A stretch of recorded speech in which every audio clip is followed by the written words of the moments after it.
पाणी टंचाईले कारण कोण आहे मालूम आहे का? या पाणी टंचाईले कारण आहे दारू पिणारे लोक. तुम्ही म्हणाल कसं? तर एक देशीची शिशी बनवाले 7 लिटर पाणी लागते. किती लागते? 7 लिटर पाणी. आणि एक फिस्कीचा खंबा बनवाले 17 लिटर पाणी लागते. आणि महाराष्ट्रात एका दिवसात 84 लाख लिटर लोक दारू पिते. किती? 84 लाख लिटर दारू एका दिवसात पिते महाराष्ट्रात.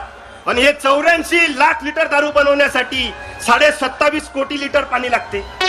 आता समजा जर महाराष्ट्रातले सारे बेवडे फक्त 2च महिने दारू पिले नाही, एप्रिल न मे, तर महाराष्ट्रातला दुष्काळ तसाच कमी होते. त्याने पाणी अडवानं पाणी जिरवा करायला लागते. म्हणून मी कार्यक्रमातून म्हणतो की पाण्याविना मरशील रे, रे भाऊ पाण्याविना तरशील रे, पाण्याविना मरशील रे, रे भाऊ.